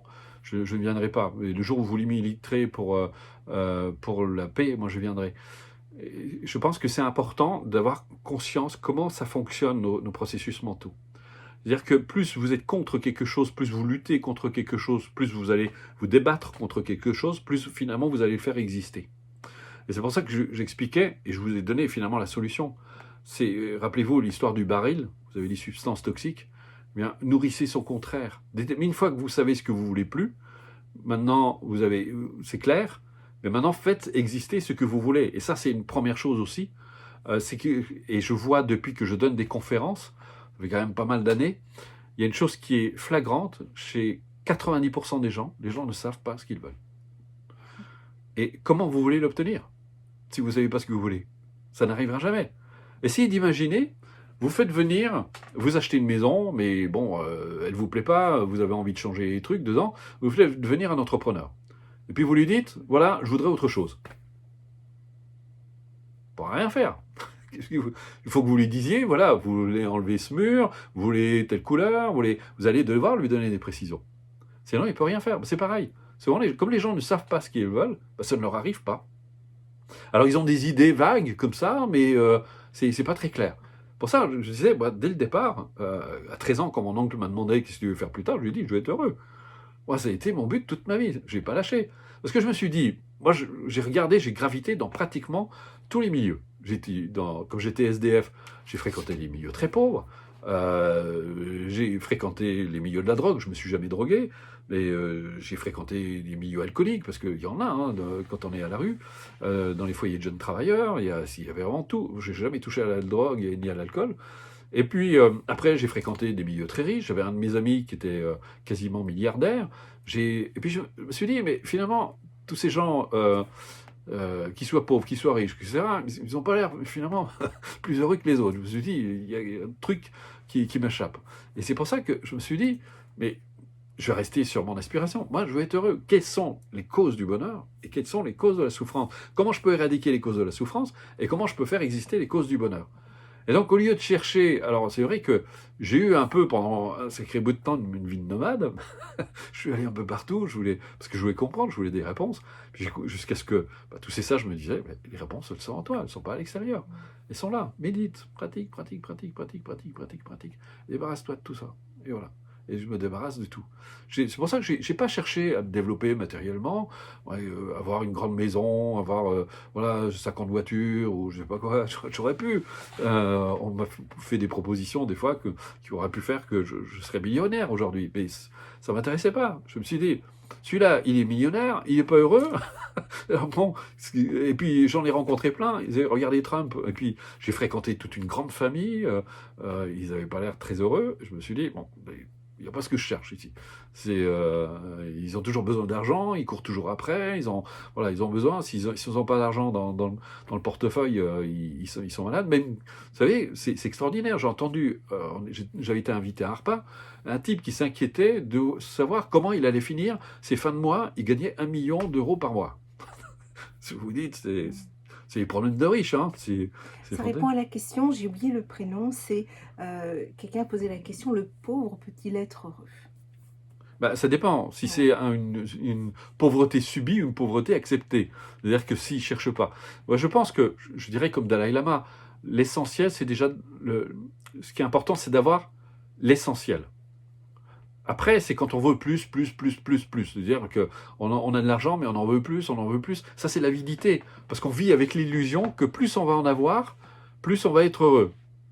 Et il y a une étude, vraiment, je ne sais plus comment il s'appelle, ce psychologue américain, qui a étudié pendant 15 ans les riches, et il s'est rendu compte à quel point, justement, ce n'étaient pas des gens particulièrement très heureux. Donc, d'ailleurs, si la richesse rendait heureux, ça se saurait, tous les hommes riches seraient heureux. Colette qui pose la question, et les complexes, comment les supprimer? La méditation, la pratiquer. Les complexes, ils viennent parce que vous avez une image dévalorisée de vous-même. Donc il faut commencer à accepter, à reconnaître votre valeur, avoir de l'amour pour vous, de la compassion pour vous, de la bienveillance, et ça va partir tout seul. Il faut comprendre ça, vous n'avez pas besoin de faire des années de psychothérapie. Une fois que vous avez compris que il suffit d'un côté de cesser de faire exister ce que vous ne voulez plus et de faire exister ce que vous désirez. Bien sûr, dit comme ça a l'air simple. Je sais très bien que dans la pratique, c'est plus difficile qu'il n'y paraît. Mais c'est la meilleure chose à faire. Moi, j'ai perdu un temps fou dans des psychothérapies, des trucs comme ça pendant des années. Bon, quand j'ai rencontré Shimon Rinpoche, ou même Gérard Durus, qui a été mon compagnon pendant 30 ans, un homme fantastique, mais je me suis dit, mais c'était révolutionnaire pour moi. Alors. Question suivante. Isabelle, je suis à nouveau dans une phase plus dépressive et j'ai beaucoup de difficultés à accepter le mot responsabilité, car encore plus d'impression d'être rejetée, non entendue et coupable. Mais là, c'est pareil, je pense, vous n'avez pas compris le mot responsabilité. Le mot responsabilité, ça veut dire que je peux prendre ma santé en main. Je peux décider maintenant de prendre ma vie en main, de prendre ma santé en main. Je dirais même la même chose avec tout. Il n'y a pas très longtemps, on a eu un débat avec Nathalie sur l'argent. Je disais, maintenant, tu prends la santé, la vie de ton argent en main. Et c'est à vous à le prendre. Vous pouvez être serein financièrement, je ne parle pas de richesse, mais être serein, c'est-à-dire faire en sorte que justement l'argent, ce n'est plus un problème, parce que quand on passe sa vie à essayer de gratter les fonds de tiroir pour devoir payer ses factures, je comprends et je compatis, c'est compliqué. Pour revenir à ces dépressions, la dépression, comme toutes les maladies, Il faut le comprendre, est l'aboutissement d'un grand nombre de causes et de conditions. Et il suffit de changer ces conditions pour que, justement, ça change. Mais maintenant, c'est à vous de voir ce qu'il convient de faire. Parce que là, vous vous positionnez en victime, et là, ça veut dire que vous êtes encore, vous n'êtes pas prêt à vous dire, maintenant j'en ai assez de cette dépression, je vais faire ce qu'il faut pour que ça change. Et essayer des tas de trucs, il faut oser, il faut essayer. Je connais, alors, je ne sais pas si vous habitez pas loin, je crois qu'il est près de Lausanne, un médecin chinois qui est spécialisé justement dans les maladies nerveuses et les dépressions, et des résultats extraordinaires. Là aussi, la maladie, justement, et ça va tout à fait dans le sens de ce que je dis, parce que moi j'ai étudié la médecine chinoise pendant des années, je trouvais ça passionnant, je ne suis pas devenu médecin chinois parce que ce n'était pas mon truc, mais je trouve ça passionnant parce que on considère pas, on parle pas de maladie en médecine chinoise. Il y a des déséquilibres, mais il n'y a pas de maladie. Et il suffit donc de recréer l'équilibre pour que la maladie s'en aille. Alors que nous, on a une vision dualiste par rapport à la maladie. Il y a une maladie, donc on va bouffer des médocs ou des trucs comme ça. D'ailleurs, regardez, c'est intéressant, quand j'ai entendu Macron qui disait on est entré en guerre contre le Covid. J'ai dit, c'est quoi cette histoire? Il ne nous a pas déclaré la guerre, ce Covid. C'est un virus, il y en a plein. On sait aujourd'hui maintenant qu'on y est peut-être aussi pour quelque chose avec cette histoire de Covid. Oui, en plus, je crois qu'il y a des statistiques il n'y a pas très longtemps qui ont démontré qu'il y a plus de morts par suicide à cause du Covid, de la gestion du Covid, que le Covid lui-même. Donc il faut peut-être quand même un peu s'interroger sur le sujet. Et on a un système immunitaire, ça sert à quoi? Il n'y a pas une seule autorité qui a expliqué on va absolument faire un vaccin, il faut vacciner tout le monde, mais on n'a pas dit, mais on est équipé. L'être humain, la nature, elle est équipée. On a un système immunitaire. Pourquoi ne pas renforcer ce système immunitaire pour l'aider à lutter contre le Covid? Et là, il y a eu des recherches qui ont été faites, mais qui sont assez impressionnantes. C'est passé sous silence. Ils veulent absolument nous vendre Question suivante. leur vaccin. Voilà. Bon, je vais me faire alpaguer, moi, si je dis ça, mais bon. Ness pose la question, comment faire pour atteindre l'amour inconditionnel? La pratique. On va vous montrer après. Christophe, quel est le lien entre échec et bonheur? Peut-on être heureux quand on échoue? Ah ben bien sûr, l'échec, ça remet pas en question votre valeur. L'échec, il y a un précepte bouddhiste qui dit « l'échec n'existe qu'au regard du désir ». C'est à méditer. L'échec, c'est une expérience, au même titre que n'importe quelle autre expérience, même négative. Gardez à l'esprit, je trouve que c'est vraiment le meilleur antidote contre l'échec, c'est d'Aldous Huxley, l'expérience, ce n'est pas ce qui vous arrive, c'est ce que vous faites de ce qui vous arrive. Il y a deux cas de figure. Il y a personne qui considère un échec comme un drame, il dit c'est épouvantable, et l'autre qui dit, bon, finalement l'échec n'existe qu'au regard du désir, c'est-à-dire ça ne s'est pas passé comme je le voulais, ça a des conséquences qui peuvent être dramatiques, mais néanmoins, moi je continue à être ce que je suis, je peux tirer une leçon de ce que j'ai vécu là, d'apprendre et de voir comment je peux faire autrement. Donc, ça veut dire que de l'échec, il va grandir, il va faire une expérience qui va être enrichissante. L'autre, eh bien, il va en faire une occasion de se dévaloriser et d'aller un peu plus vers la souffrance. C'est toujours un angle de vue, hein, toujours une question d'angle de vue. Dit Pazapera, bonsoir Bruno, merci pour la formation, je progresse bien. Super. Que penses-tu d'Anthony Robbins, coach et conférencier? Merci pour tout. Alors là, c'est délicat. Je vais m'abstenir. Oui. Parce que... Donc, Malika, en méditant, augmentons-nous notre vibration? C'est pas qu'on l'augmente, c'est qu'elle change, oui, elle se transforme. Vous vibrez. Regardez, c'est évident. Si vous êtes plein de colère, quel genre de vibration vous émettez? Si vous êtes plein de joie, plein d'amour, qu'est-ce qui émane de vous? Oui, forcément. Pour moi, tout ça, c'est même des évidences. Hein. Michel, comment retrouver le bonheur lorsqu'à 82 ans, votre mari vous quitte pour retrouver un amour de jeunesse et que vous n'y êtes pour rien? Alors, c'est vrai que c'est une situation délicate, mais le problème, vous voyez, c'est tout le drame de notre société, c'est qu'on remet notre bonheur entre les mains de quelqu'un d'autre. L'autre ne peut pas être responsable de notre bonheur. il peut pas. C'est à nous à le construire, à le créer, à le faire exister. Et je pense que c'est toute l'orientation de notre culture, de notre société qui est un peu... on est dans cette vue fausse parce que dans une relation, on est co-créateur de la relation. Et c'est pour ça que je ne cesse de dire que dans la relation, on va y trouver ce qu'on y met. Donc tout dépend de ce que vous avez envie de créer ensemble comme relation. Le problème, c'est que nous, on se met avec quelqu'un en se disant, voilà, je vais être heureux, ça va être le bonheur. Mais le problème, c'est que les motivations, souvent, ne sont pas claires. Pourquoi on est avec quelqu'un? Par peur d'être seul, voilà, donc il faut vraiment regarder en soi. Et il ne faut pas oublier, et c'est quelque chose qu'on n'arrive pas à admettre, c'est que, et c'est pour ça que chercher le bonheur à l'extérieur, vous allez comprendre pourquoi c'est vain, parce que tout change, tout se transforme, c'est la nature des choses. Et vous changez aussi. Vous évoluez, vous vous transformez, vous passez par de remises en question, vos idées font place à de nouvelles idées, etc. Vos sentiments évoluent aussi. Et ça, on ne peut pas l'accepter. Donc on pense qu'on est avec quelqu'un et que ça va durer toujours. On n'a aucune certitude. Mais par contre, si on se dit au contraire, ben, le temps que ça dure, et j'espère que ça durera longtemps, ce qui importe, c'est ce que je vais construire avec l'autre. Et donc là, à ce moment-là, on devient beaucoup plus attentif l'un et l'autre à ce qu'on met dans la relation pour qu'elle soit heureuse. Laurence, j'aime mon compagnon d'un amour inconditionnel car j'ai fait un travail sur moi. Par contre, mon compagnon est vraiment très jaloux. Comment puis-je l'aider à atténuer ce manque de confiance en moi et cette jalousie quelquefois handicapante à notre amour? C'est à lui, il faut l'inviter. D'abord, le danger, c'est d'être le thérapeute de l'autre. Et ça, souvent, ça ne donne pas de très bons résultats. Je pense qu'il faudrait qu'il ait conscience que c'est souffrance pour lui, avant tout. La question est de savoir, est-ce que vous voulez qu'il soit plus jaloux pour que ça... Si ça vous fiche la paix, c'est bien. Mais surtout, c'est d'arriver à voir que lui, il est en souffrance.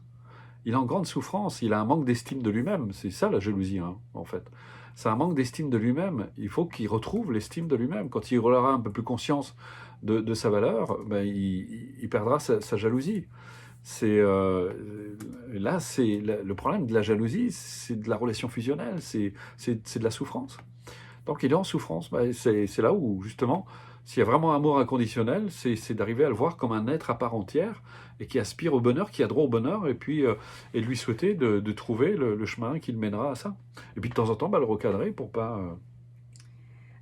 Cathy, bonsoir. Est-il possible d'adapter les cours à des adolescents de 12 ans et de quelle manière?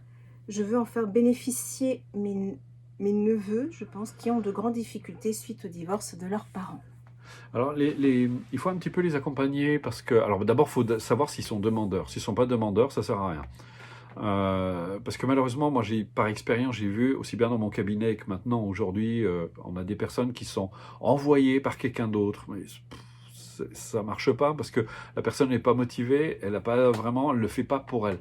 Tu vois, quand une personne entreprend une démarche, c'est parce qu'elle l'a vraiment décidé pour elle. Elle s'est dit, maintenant, ça y est, je prends ma vie en main, j'ai envie de me donner les moyens de changer ma vie, et là, je fais quelque chose, j'en ai assez de souffrir.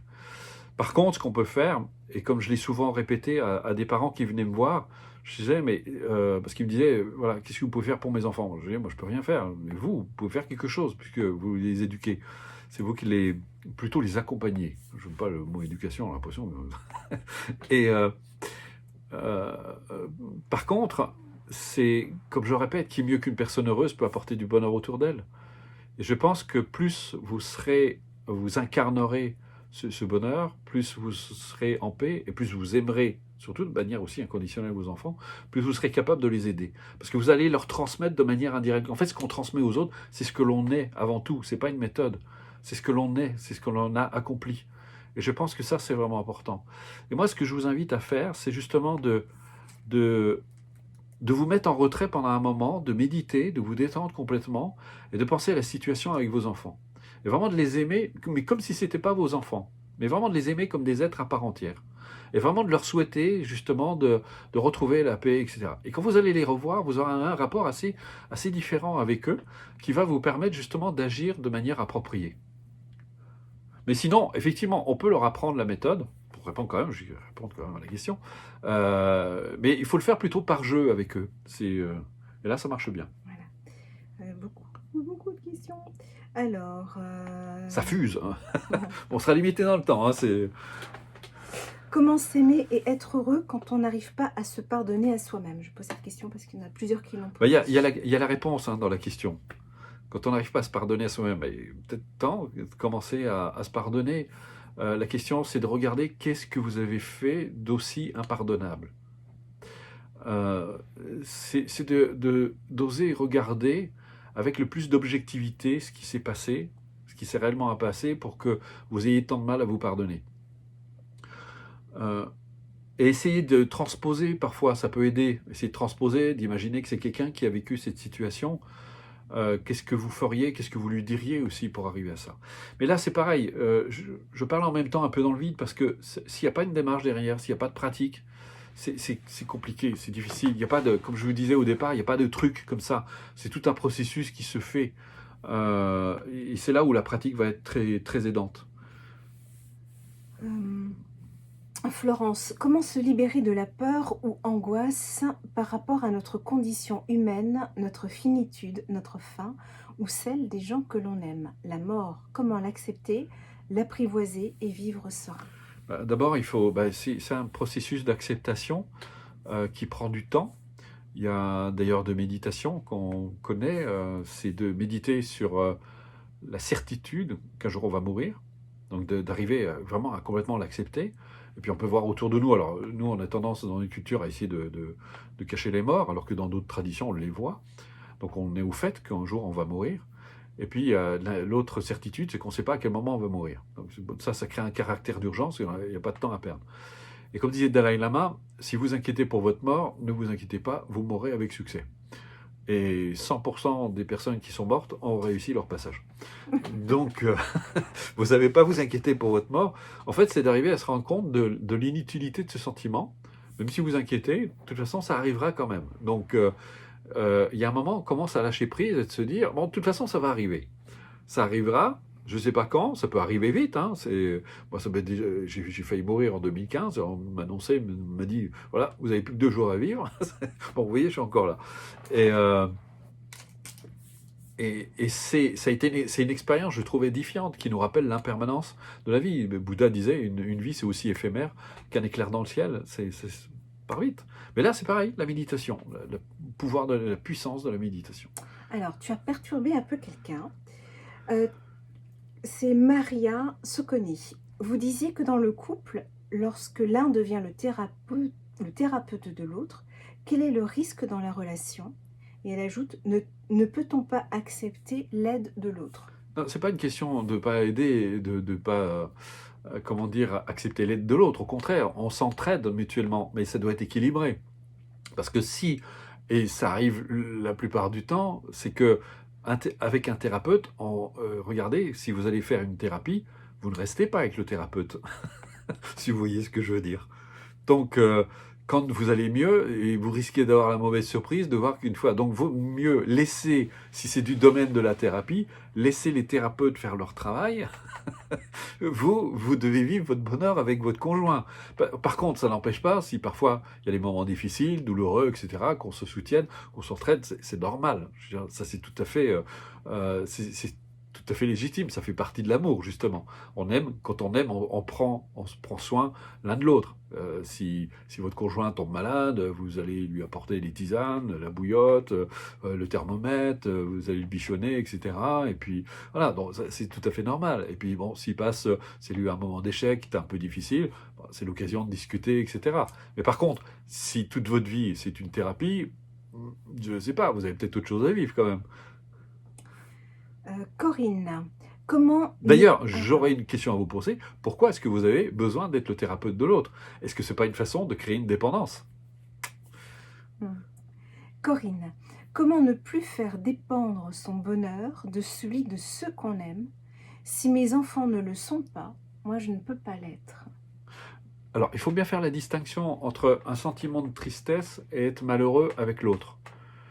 Que vous soyez triste que les autres ne soient pas heureux, ça c'est une chose.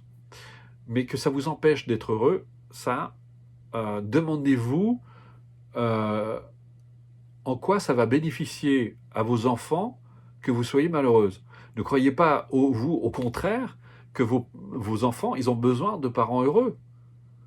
Parce que vous êtes en train de leur dire, en fonctionnant comme ça, que la vie est triste. Si vous êtes triste, moi je suis triste. Donc voilà, c'est comme s'ils se jetaient dans les sables mouvants, puis vous vous jetez avec. Donc vous êtes deux à vous enliser. Alors que si au contraire, vous cultivez votre bonheur, vous pouvez les aider à s'extirper de cette souffrance. Leur dire, mais coucou, il y a autre chose, hein, on peut vivre autre chose. Vous voyez, il y a une espèce de logique perverse dans nos modes de fonctionnement habituels, c'est que ça peut pas aboutir au bonheur. Et c'est une impasse tout le temps. C'est tout le temps une impasse. Je pense qu'il y a un éclaircissement à apporter sur la médecine chinoise. Oui. Il y a Béatrice qui dit « Médecine chinoise et pratique dictatoriale de gestion de la Covid en Chine, comment expliquez-vous Ah non, mais ça ?» attendez, mélangez pas tout, Ouais. s'il vous plaît. Attendez, parce que là, si on commence à faire des amalgames, là, on va pas s'en sortir. Ouais. Il y a la médecine traditionnelle chinoise, moi que je connais bien, parce que j'ai été formé, je connais bien, et il y a d'excellents thérapeutes, moi j'en connais, qui font un métier absolument extraordinaire. C'est une médecine énergétique. Voilà, mais n'allez pas mettre de politique là-dedans, parce que ça c'est autre Voilà. chose. Là, vous êtes en train de tout mélanger, et je pense que vous n'avez pas les bonnes informations. Donc faisons la part des choses. Moi, je baigne pas là-dedans. Je suis désolé, là je vous suis pas, parce que c'est... Non, mais je pense qu'il y a une Oui. confusion à penser Oui. que voilà. Non, C'est une pratique millénaire, la médecine chinoise. La médecine chinoise, c'est la plus vieille médecine, Voilà. c'est 6000 ans. C'est comme l'Ayurveda aussi, qui a suivi peu de temps après, la médecine tibétaine. Ils ont une approche qui est radicalement différente. Nous, on a une médecine, je suis désolé, mais qui est très agressive. On combat la maladie. Alors que la maladie, c'est une information. Votre corps, il vous informe. Vous avez des rougeurs, c'est une information. Vous avez de la fièvre, c'est une information. Vous vous sentez pas bien, c'est une information. Nous, qu'est-ce qu'on fait? On va prendre un Doliprane. Je suis désolé, j'aurais pas dû. On va le couper au montage. Vous allez prendre des choses comme ça parce que vous supportez pas d'être malade. Mais en fait, votre corps est en train de vous dire, voilà, vous avez besoin peut-être de vous reposer, d'être fatigué. Et quand vous avez, le problème, c'est qu'on masque. Pourquoi est-ce qu'on picole? Pourquoi est-ce qu'on prend des tranquillisants et somnifères? Pour pas ressentir la souffrance. On masque. Alors essayez d'imaginer, on va transposer. Vous êtes au volant de votre voiture. Il y a un clignotant qui vous prévient que vous risquez de manquer d'huile. Et qu'est-ce qui va se passer si vous ne mettez pas d'huile? Ça va chauffer et votre voiture va tomber en carafe. Et en fait, vous allez retirer le témoin. Vous dites, voilà, comme ça, il n'y a plus de témoin lumineux. Vous faites la même chose. Quand votre corps il tombe malade, en fait, vous êtes en train d'enlever le témoin lumineux. Vous supprimez, c'est ce qu'on appelle les symptômes. Le symptôme, c'est une information. Et l'information vous donne justement des informations pour recréer un équilibre. Et c'est toute l'erreur. Regardez le poison qu'on injecte pour traiter les cancers. C'est extraordinaire. Alors que il y a des médecins et des scientifiques, même vraiment très sérieux, qui ont démontré à quel point une maladie va se développer sur un terrain qui lui est propice. Et il suffit de changer le terrain, et c'est là où on va voir à quel point l'alimentation qu'on a dénigrée pendant longtemps, l'équilibre physique et psychologique sont importants et vont participer à votre santé. Et on peut... je parlais justement tout à l'heure de renforcer le système immunitaire. Il y a plein de moyens. Je vais pas le faire ici parce que c'est pas le lieu. Mais il y a plein de moyens de renforcer le système immunitaire pour pouvoir faire face. On a des amis d'ailleurs à qui moi j'avais donné un conseil dont le couple a chopé le Covid et le mari lui avait pris des compléments alimentaires pour renforcer le système immunitaire. Il a eu une simple petite grippe, mais bon, sa femme, elle l'a dérouillé. Hein. Donc voilà, c'est juste pour vous donner un exemple, c'est qu'on a les ressources en nous pour nous défendre. Ness qui revient, quand il a posé la question comment atteindre l'amour inconditionnel, tu as répondu pratiquer. Donc il dit la pratique de quoi? Pour l'amour inconditionnel, quel genre de méditation? Peut-être par rapport à ta démarche. À la démarche qu'on vous propose. Donc il y a eu plein de questions que j'ai pas eu le temps de prendre. Bonsoir, vos stages du mois d'août sont-ils complets? Non, il y a encore un petit peu de place au mois d'août. Lorsqu'on médite, doit-on demander ce que l'on souhaite ou juste penser à rien? Là, il va falloir faire quelque chose. On pense pas, c'est pas le vide mental, c'est pas une demande. La demande, c'est une prière, c'est encore autre chose. Là, il y a beaucoup de confusion. Je pense qu'il y a. Alors, j'ai pas développé ici parce que sinon, on n'est pas sorti de l'auberge. C'est à la fois simple et à la fois complexe parce qu'il y a beaucoup de choses. La nature humaine est complexe, donc il faut l'aborder avec c'est un minimum de rigueur aussi, de ne pas le mélanger. Et je vais le répéter une énième fois, il n'y a pas de truc. Il n'y a pas un truc, parce que là, vous êtes en train de chercher, je pense que vous êtes conditionné par notre culture, où, justement, vous êtes malade, on prend Un analgésique? ou n'importe quoi d'autre, Ouais. en tout cas un médicament, et c'est la réponse. Ça marche pas comme ça. Regardez la nature. Je vais prendre l'exemple de la nature. Dans la nature, d'ailleurs, il y a un sage qui disait, est-ce que la nature se hâte à faire pousser un arbre? Non, mais elle est sûre de son affaire. Et c'est un jeu complexe, la croissance d'une plante.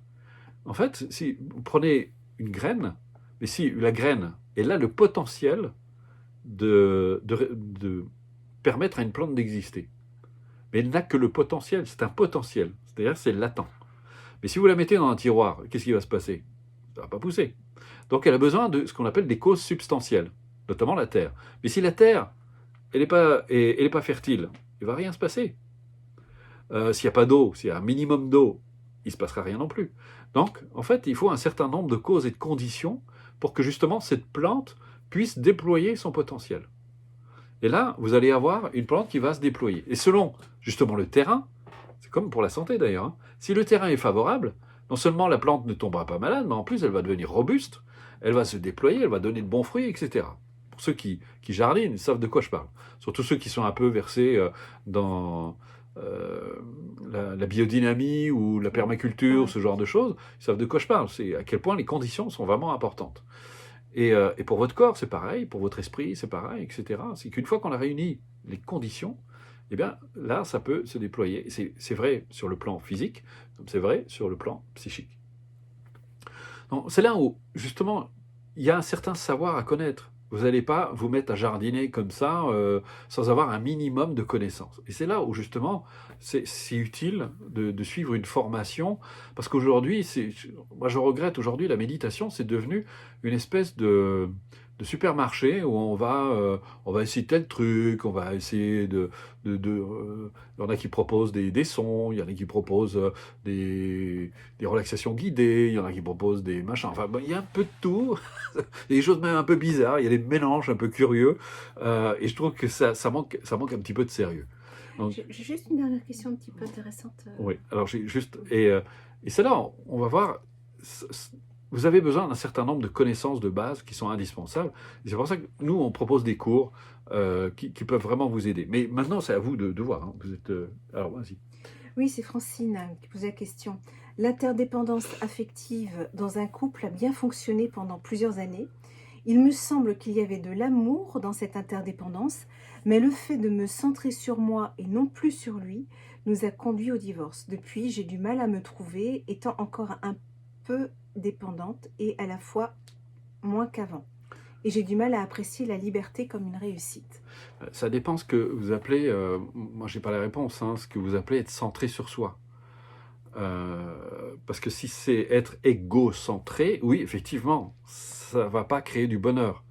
Il faut comprendre que dans une relation, on est, comme je l'ai dit tout à l'heure, nous sommes co-créateurs de la relation.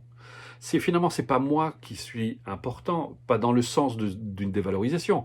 Je suis important dans le sens où si moi je reconnais ma valeur, je serai plus en mesure de reconnaître la valeur de l'autre.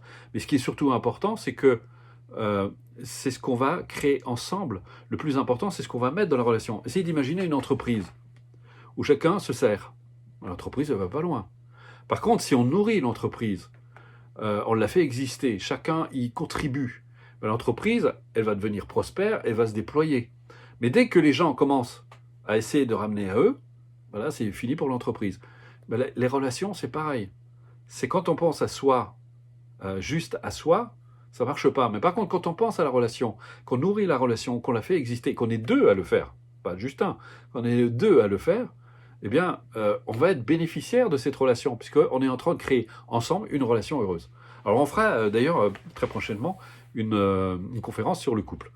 Voilà. Alors maintenant, j'en viens aux moyens. J'aime beaucoup, parce que dans beaucoup de traditions, on appelle ça les moyens habiles. C'est les moyens habiles. Alors, nous, dans Ressources Actualisation, on a, et il y a d'ailleurs ici des personnes qui suivent la démarche, ils vont chatter pour vous, parce qu'ils vont vous dire, voilà, ce qu'ils en retirent. Il y a 3 cycles de formation.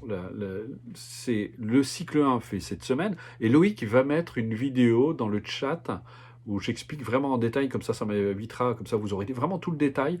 C'est très bien expliqué comment ça se passe.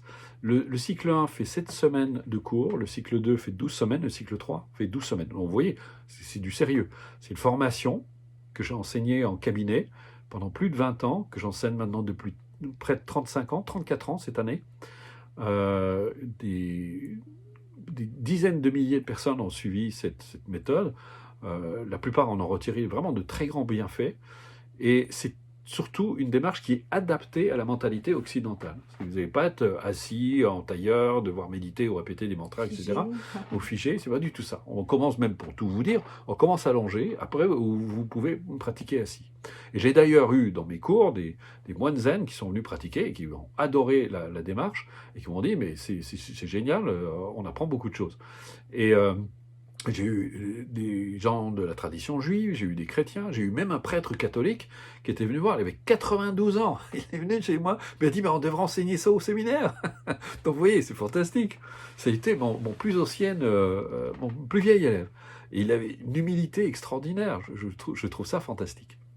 Et donc, c'est les 7 premières semaines, donc le cycle 1, c'est vraiment la base, mais je dirais que même, j'ai envie de dire, c'est le cycle le plus important, puisque c'est l'entraînement de l'attention. On entraîne l'attention et on utilise différents supports, le corps, le mental, le souffle, l'intérieur du corps, l'expansion du champ de conscience. Il y a un très bel exercice à la fin, le 7e exercice, qui est l'expansion du champ de conscience, qui vous permet de prendre de la hauteur. C'est assez fantastique. Et le cycle 2, c'est 12 semaines avec des antidotes assez extraordinaires, parce que vous avez, par exemple, le premier exercice qui vous aide à prendre de la distance, de la hauteur par rapport aux émotions.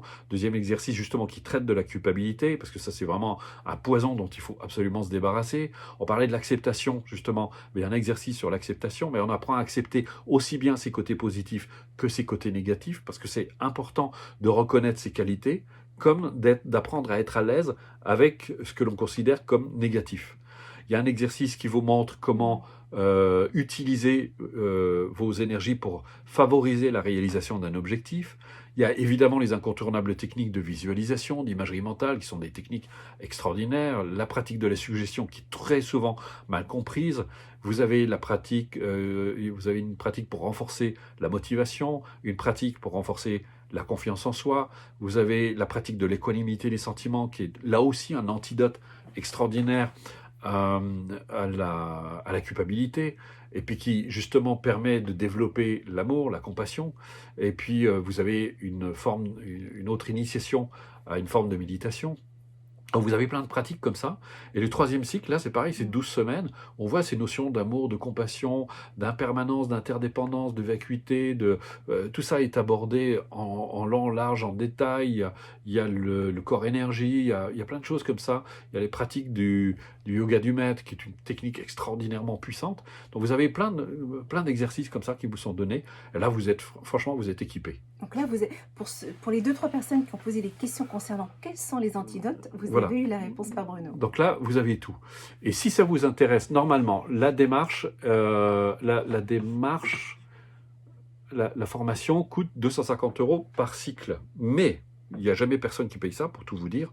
La plupart du temps, les gens payent 97 €. Mais si ça vous intéresse, on le fait assez exceptionnellement. C'est surtout pour aider les gens qui n'ont pas trop de moyens, parce que nous on fait pas ça du tout par l'argent, mais comme on est obligé de faire exister Ressources Actualisation, on est obligé de demander un minimum, on peut pas faire en dessous, et surtout qu'on a une association humanitaire aussi qu'on fait exister grâce à Ressources Actualisation. Comme vous le savez, je suis fondateur de l'association humanitaire Planète Altruiste, donc les cours nous permettent de faire exister tout ça. et vous trouverez jamais des formations à ce prix. Ça n'existe pas. Une formation, rien qu'un cycle, vous le trouverez ailleurs à 500, 600 euros à peu près. Et là, pour ceux que ça intéresse, jusqu'à demain soir, je vous propose cette démarche à 79 euros. Vous mettez le code Bruno jusqu'à demain soir et vous avez chaque cycle, 79 euros, c'est pas toute la démarche. Donc voilà, si vous avez bien noté. Alors attendez, je vais peut-être enlever ça, j'en vais mettre un autre là parce qu'on ne se voit plus. Je vais remettre, je crois que c'est là. Est-ce que c'est ça? Voilà, comme ça, je ne suis plus masqué. Voilà, vous avez tout. Vous avez sur le cours, vous avez sur l'onglet cours. Et vous regardez. Alors, par contre, prenez le temps de regarder. Vous avez tout expliqué en détail. Vous avez une première page qui est une vue d'ensemble de la démarche. Et ensuite, vous avez des documents de présentation de chacun des cycles. Le cycle 1, cycle 2, cycle 3, exercice par exercice. Tout est détaillé. Comme ça, vous ne pouvez pas dire que vous ne savez pas. Et vous pouvez prendre le temps de regarder ça. Et jusqu'à demain soir, eh bien, vous avez la démarche à 79 euros. Alors, par contre, autre chose, c'est qu'on est obligé de limiter le nombre d'inscriptions parce que nous, on doit assurer le suivi. Il faut que vous sachiez, on traite pas loin de 400 mails par jour. C'est énorme, ça nous fait beaucoup de travail. Et si on veut assurer un suivi correct, il faut quand même qu'on puisse le faire parce que vous êtes suivi. C'est pas juste, vous n'allez pas télécharger les cours, etc. Vous aurez un exercice, une leçon par semaine. Entre chaque semaine qui sépare les cours, vous pratiquez. Ensuite, vous passez à la suivante, etc. Et je tiens à une chose qui est très importante. Vous allez voir, tout est basé sur le plaisir. C'est pas du tout une contrainte, parce que les gens disent « ouais, mais bon, il faut pratiquer, etc. » Non, il ne faut pas. Vous allez vous faire plaisir. Vous allez vous faire du bien, parce que vous allez voir, et là j'invite ceux qui ont suivi la méthode, si vous voulez apporter votre témoignage, mais vous allez voir, ça fait un bien fou. C'est un moment, il faut considérer ça comme un moment qu'on prend pour soi. Ça prend un quart d'heure, 20 minutes par jour, voire une demi-heure. Si vous avez envie de pratiquer un peu plus, vous le faites. Et c'est un moment que vous allez vous accorder avec vous-même. Et plus vous allez pratiquer, plus ça va vous faire du bien, plus vous aurez envie justement d'approfondir et de continuer la pratique. Et c'est justement ces graines dont je parlais tous les jours, vous semez. Vous mettez une goutte, plus une goutte, plus une goutte. Et votre négativité va perdre en puissance. Mais ça va prendre plus ou moins de temps selon les individus. Il n'y a pas de règle. Parce que si vous me demandez quand est-ce que j'aurai des résultats, eh bien quand vous serez prêt à les recevoir, et surtout si vous pratiquez, c'est comme ça que ça va venir. Mais si vous ne faites rien, votre vie ne va pas changer. Comme je ne cesse de le répéter, si vous continuez à penser, à agir et vous exprimer comme vous l'avez toujours fait, vous ne pouvez pas espérer avoir des résultats différents de ceux que vous avez obtenus. Donc c'est en commençant à changer votre attitude, votre manière de fonctionner, votre manière de procéder. Et là, on a justement des résultats. Moi-même, Nathalie est là, présente. Ça fait quelques années maintenant qu'elle pratique. Elle accompagne même certaines personnes qui suivent la démarche en individuel. Donc, voilà, c'est un... Moi, ça a transformé ma vie, hein, c'est clair. Ouais. Et Loïc, qui est là, peut nous le dire. Lui, il fait la démarche depuis 2014, je crois, il me semble. Et il peut en parler. Voilà. Et on a plein d'exemples comme ça, si vous allez justement sur la vidéo que Loïc vous a montrée. Alors, il faut savoir aussi, à côté, on vous donne plein de gratuits. Vous avez les méditations collectives tous les dimanches matins et dimanche après-midi aussi, si vous voulez. Vous avez les balades de Bruno, où là, régulièrement, je vais me balader dans la nature et je transmets des connaissances qui vous aident justement et qui complètent parfaitement les cours, mais que vous pouvez suivre même si vous ne suivez pas la démarche. Vous avez moult articles sur le site qui traitent de différents sujets qui peuvent vous éclairer. Vous pouvez revoir toutes les conférences parce que les gens nous disent même les conférences, c'est un enseignement à lui tout seul. Vous allez donc sur le site Les Balades de Bruno et vous retrouvez toutes les conférences. Elles sont remises en ligne avec un article en plus. Qu'est-ce qu'on a encore? Enfin, il y a des tonnes de vidéos qui sont à votre disposition, qui traitent de plein de sujets. De soutien aussi. Voilà. Et j'ai oublié, il faut savoir aussi, c'est que si vous suivez les cours, vous allez faire partie d'un groupe de soutien. Et ça, c'est magique. On a des personnes, il y a plus de 2000 personnes aujourd'hui sur ce groupe de soutien sur Facebook. C'est un groupe privé. Et donc, n'entre pas qui veut. Il faut d'abord faire partie, avoir comment dire, acheter la méthode. Et là, vous entrez dans ce groupe de soutien. Et là, il y a les anciens qui vont vous soutenir. Il y a Vous une pourrez belle poser vos questions. Il y a une interaction. interaction, c'est magique. Vous Ouais. allez faire partie, en fait, d'une communauté. C'est absolument fantastique. Et les gens se soutiennent mutuellement. Et moi, j'interviens régulièrement sur ce groupe pour vous accompagner, pour vous aider. Et un truc qu'on a oublié de vous dire, c'est que les cours, vous pourrez les avoir si vous le souhaitez. On a une application en plus. Vous pouvez le mettre sur votre smartphone ou votre tablette et vous pouvez les avoir à disposition. Et très bientôt, on va avoir une toute nouvelle application ensuite encore plus complète. Et vous en bénéficierez aussi, même si vous commandez maintenant. Et donc, voilà, tout ça a été mis à votre disposition. Et donc, vous voyez, 79 € par cycle, c'est à peine plus qu'un plein d'essence que vous devrez renouveler. Là, vous le payez une fois. Autre point aussi, qui est très important, et à mon avis, il n'y a personne qui fait ça, c'est qu'une fois que vous avez suivi la méthode, vous pouvez la refaire ensuite gratuitement à vie, autant de fois que vous voulez. Si vous revenez dans 3 ans en disant, voilà, j'ai suivi la méthode, j'aimerais la refaire, parce que voilà, j'ai peut-être un peu négligé la pratique, puis j'ai laissé tomber, vous avez envie de vous y remettre, on vous accueille, vous ne repayez plus rien. Allez chez un thérapeute, ça m'étonnerait qu'ils vous disent, bah écoutez, comme vous êtes déjà venu, je vais vous faire les séances gratuites. Voilà. Voilà, bah Alors, écoutez, juste un petit mot, il y a une personne qui a cherché, qui m'a demandé les coordonnées, donc vous pouvez me contacter sur Ressources Actualisation, mais je n'ai pas pu vous répondre. Elle a sollicité, enfin voilà, elle a plébiscité tes livres, tout simplement parce que je ne sais pas comment vous êtes inscrite, j'arrive pas à vous identifier et on n'arrive pas à vous répondre. Donc voilà, bah oui, il pour la faut... personne concernée. Voilà. Mais je suis désolée, c'est Si- pas du tout de l'indifférence. Si vous avez c'est des questions, que envoyez-nous un voilà. petit mot et puis on vous donnera ça. Voilà. Bah écoutez, nous, on a été ravis. Si on peut vous aider d'une manière ou d'une autre, ce sera un vrai plaisir. En tout cas, on est ravis parce que là, ça fait maintenant 34 ans euh, que moi j'enseigne, que je transmets. Là, on commence à avoir une petite équipe sympa avec Fabienne qui est la plus ancienne, Loïc que vous ne voyez pas qui est derrière, qui est à la Qui est technique, toujours présent. Nathalie qui est là à côté de moi, qui fait un travail extraordinaire, ils sont tous fantastiques. Donc vous êtes vraiment pas seul. Et puis ça reste très, comment dire, je dirais très familial. C'est voilà, vous n'avez pas besoin de signer cordialement, c'est de l'amitié, c'est vraiment bon enfant, ça se passe. Puis dans les gens, quand ils viennent dans les stages, on est tous amis. Et quand j'enseigne la méditation, pour moi, j'ai affaire à des amis. Et je vous considère comme tel. Bon, ça veut pas dire que vous devez forcément, de temps en temps, les personnes... voilà. Bon, allez, on a été Grand ravis. plaisir, oui, Très bonne d'avoir été soirée. avec Et puis vous. surtout, Bonne prenez soin soirée. de vous parce que c'est très important de prendre soin de soi, de se respecter, de s'aimer. C'est comme ça, vous verrez combien c'est beaucoup plus facile d'aimer les autres Oui. quand on a un peu plus de respect pour soi. Car qui mieux qu'une personne heureuse, Peut apporter du bonheur autour d'elle. exactement, et dans Voilà. le monde. À bientôt. À Bonne bientôt. soirée. Bonne soirée. Au revoir.